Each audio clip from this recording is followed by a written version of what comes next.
प्रिय मित्रों नमस्कार। मेरे YouTube चैनल CD चरण में आपका हार्दिक स्वागत है। आज हम विचार करेंगे गुण मिलान के बारे में। शादी के समय गुण मिलाते हैं तो उसका तरीका क्या है।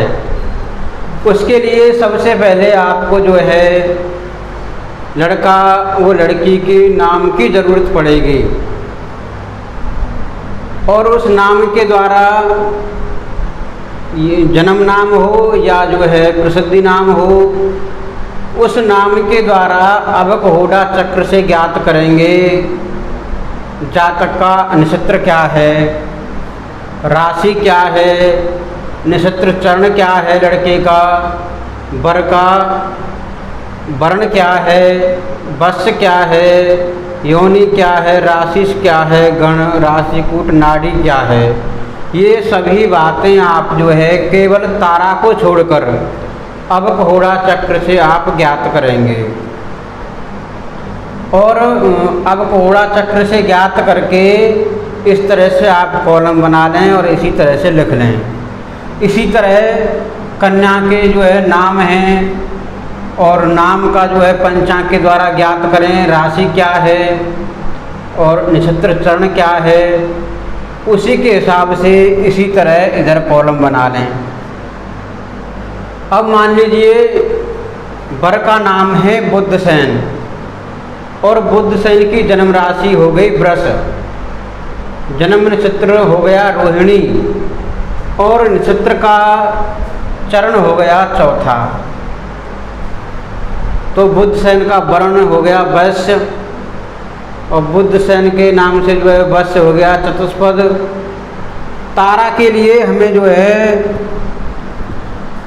कन्या के नक्षत्र से वर का नक्षत्र गिनेंगे, गणना करेंगे। तो कन्या का नक्षत्र है मृगशिरा। अब मृगशिरा से आप जो है गिनती करेंगे। मृगशिरा ये है 5वें नंबर का।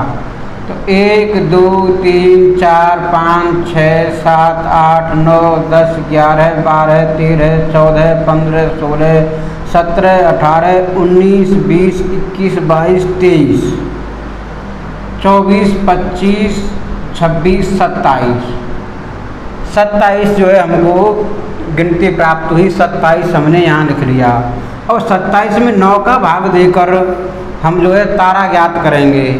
9 का भाग दिया तो हमें जो है शेष बचा 0 तारा प्राप्त हुई। तो 0 हमने यहाँ पे लड़की की तारा 0। इसी तरह से आप जो है तारा का ज्ञान करेंगे।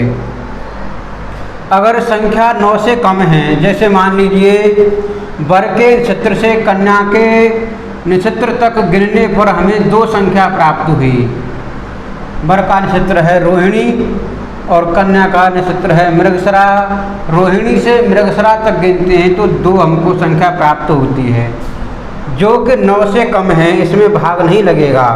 इसलिए वर की तारा जो है हमको 2 प्राप्त हुई और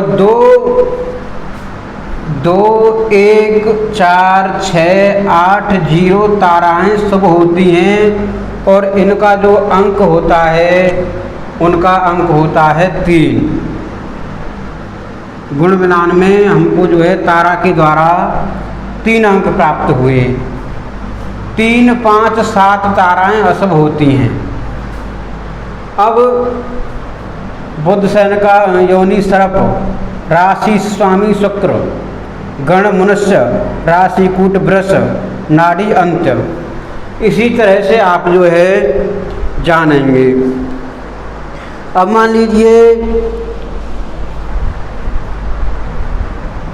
वर का वर्ण है वैश्य और कन्या का भी वर्ण वैश्य है। तो वर और कन्या के एक वर्ण हो या कन्या से वर का वर्ण उत्तम हो तो आपको जो है 1 गुण और हीन वर्ण का हो तो 0 गुण प्राप्त होगा। इसीलिए यहाँ पे जो दोनों का समान वर्ण है, एक ही वर्ण है, तो आपको जो है 1 गुण प्राप्त होगा। अब आप जो है ये कोष्ठक सभी पंचांगों में दिए रहते हैं। इस कोष्ठक के द्वारा आप जो है ये गुणबोधक चक्र हैं, इनके द्वारा आप जो है ज्ञान कर सकते हैं। वर्ण वैश्य 4, 8, 12 जो राशियाँ होती हैं ब्राह्मण वर्ण की राशियाँ हैं। 1, 5, 9 क्षत्रिय वर्ण की राशियाँ हैं। 6, 2 और 10 ये वैश्य वर्ण की राशियाँ हैं। 3, 7, 11 ये शूद्र वर्ण की राशियाँ हैं। मिथुन, तुला और कुंभ। कर्क, वृश्चिक, मीन ब्राह्मण वर्ण की राशि। मेष, सिंह और धन क्षत्रिय वर्ण की राशि। कन्या, वृष और मकर वैश्य वर्ण की राशि। तो हमारा ये जो है वर्ण गुणबोधक चक्र ये है। तो दोनों का वर्ण एक है वैश्य, और वैश्य के ठीक सामने ये जो है वर का कॉलम है ये, और कन्या का कॉलम है नीचे ये। तो वैश्य यहाँ पे लिखा हुआ है 3रे नंबर पे, इधर भी 3रे नंबर पे वैश्य है। तो इसके नीचे हमने देखा तो हमें जो है 1 मिला, तो आप यहाँ पे जो है 1 लिखेंगे। वर्ण के द्वारा आपको 1 गुण जो है प्राप्त हुआ। अब वैश्य पर चलते हैं। वैश्य भी दोनों का एक है, चतुष्पद है। तो इसी तरीके से आप देखेंगे चतुष्पद और चतुष्पद आपको जो है 2 गुण प्राप्त हुए। आप यहाँ पर जो है 2 लिख देंगे। अब आप चलेंगे, तारा को तो हमने पहले ही लिख दिया है। तारा के द्वारा आपको जो है 3 गुण प्राप्त हैं। अब योनि पर चलते हैं। तो योनि जो है दोनों की एक है, सर्प और सर्प। और जो है दोनों की योनि होने पर एक अश्व और महेश, इसका जो है विचार करते हैं। अश्व और महेश में आपस में बैर होता है। ठीक ऐसे ही घोड़ा और भैंस में बैर रहता है। सिंह और हाथी में बैर रहता है। मेढ़ा और बानर में बैर रहता है। नेवला और सर्प में बैर रहता है। मृग और श्वान में भी बैर रहता है। बिल्ली और मूषक में बैर रहता है। गाय और व्याघ्र में भी बैर रहता है। आपस में महाबैर हो तो 0 गुण प्राप्त होंगे आपको, और सामान्य बैर में 1 गुण आपको प्राप्त होगा। सम में 2 गुण प्राप्त होंगे। आपसी मैत्री हो तो 3 गुण, और अत मैत्री हो तो आपको 4 गुण प्राप्त होंगे। इसी तरीके से आप जो है तारा गुण बोधक योनि गुण बोधक चक्र से आप ज्ञात करेंगे। ये जो है योनि गुण बोधक चक्र है। तो दोनों की योनि है सर्प। ये जो है वर का कॉलम है, ये कन्या का कॉलम है। और वर के कॉलम में जो है ये लिखा है सर्प, और कन्या का भी जो है ये सर्प लिखा है। दोनों के सामने हमने देखा तो आपको 4 गुण प्राप्त हुए। आप यहाँ पर जो है 4 लिख देंगे। ये सभी कॉलम सभी पंचांगों में दिए रहते हैं। आप जो है पंचांग के द्वारा जान सकते हैं। अब आप जो है नीचे का कॉलम दिया है राशि। राशि का मतलब राशि स्वामी। दोनों की राशि एक है, तो दोनों की राशि का स्वामी जो है एक होगा, जो कि शुक्र है। अगर वर कन्या की राशि का स्वामी एक ही ग्रह है, या राशियों के स्वामियों में आपस में मित्रता है, तो आपको 5 गुण प्राप्त होंगे। सम मित्रता में 4 गुण मिलेंगे आपको, और केवल समता में 3 गुण मिलेंगे। मित्र शत्रुत्व में 1 गुण प्राप्त होगा, और सम शत्रुत्व में आधा गुण आपको प्राप्त होगा। और आपस में शत्रुता होने पर 0 गुण आपको जो है प्राप्त होगा। तो देखते हैं कोष्टक के द्वारा राशि मैत्री चक्र। ये जो है ग्रह मैत्री चक्र है, राशि मैत्री नहीं, ग्रह मैत्री चक्र। राशि व राशियों के स्वामी। तो दोनों का स्वामी जो है शुक्र है। अब यहाँ पे ये जो है वर का कॉलम है, ये कन्या का कॉलम है, और शुक्र के सामने हमने यहाँ देखा तो 5 मिला, इधर से भी शुक्र के सामने देखा तो आपको जो है 5 मिला। तो आप यहाँ पे जो है 5 लिख देंगे। अब इससे आगे चलते हैं गण। गण है मनुष्य, वर का गण है मनुष्य और कन्या का गण है देव। तो जो है दोनों के गुण आपस में समान हो, गण गुण नहीं गण, आपस में दोनों के गण समान हो तो आपको 6 गुण प्राप्त होंगे। देव, एक का देव है एक का नर है तो 5 गुण प्राप्त होंगे, और एक का देव है एक का राक्षस है तो आपको 0 गुण प्राप्त होंगे, और एक का मनुष्य है एक का राक्षस है तो आपको जो है फिर भी 0 गुण प्राप्त होंगे। इसीलिए इसमें जो है मनुष्य और देवगण है। तो आप जो है कॉलम के द्वारा देखेंगे गण बोधक चक्र हमारा यहाँ पे दिया हुआ है। तो ये जो है नीचे कन्या का है कॉलम और ये वर का कॉलम है। तो कन्या का हमने देखा तो वो है देवगण, तो यहाँ पे लिया देवतागण, और मनुष्य का है वर का है मनुष्य गण, तो मनुष्य यहाँ पे लिया। दोनों के सामने देखा तो 5 अंक हमको जो है प्राप्त हुए। 5 इसी तरीके से आप जो है लिख देंगे। और जो है इससे आगे चलते हैं राशि कूट। वृष राशि है दोनों की राशि वृष है। तो जो है इस जो है कॉलम के द्वारा आप जो है जान सकते हैं। जैसे राशि यहाँ पर इसी तरीके से आप देखेंगे, लड़के का कॉलम इधर है और लड़की का इधर है, तो वृष राशि के ठीक सामने और इधर भी वृष राशि के ठीक सामने आपको जो है 7 अंक प्राप्त हुए। आप यहाँ पे जो है 7 लिख देंगे। अब इससे आगे चलते हैं नाड़ी। नाड़ी है वर की अंत्य और कन्या की नाड़ी है मध्य।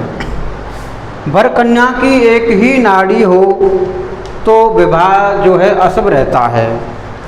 मध्य नाड़ी में भी महाअशुभ है, और दोनों की नाड़ी भिन्न भिन्न हों, अलग अलग हों तो जो है शुभ है, और दोनों की एक ही नाड़ी हो तो आप जो है आपको 0 गुण प्राप्त होगा, जो कि वो भी सही नहीं है।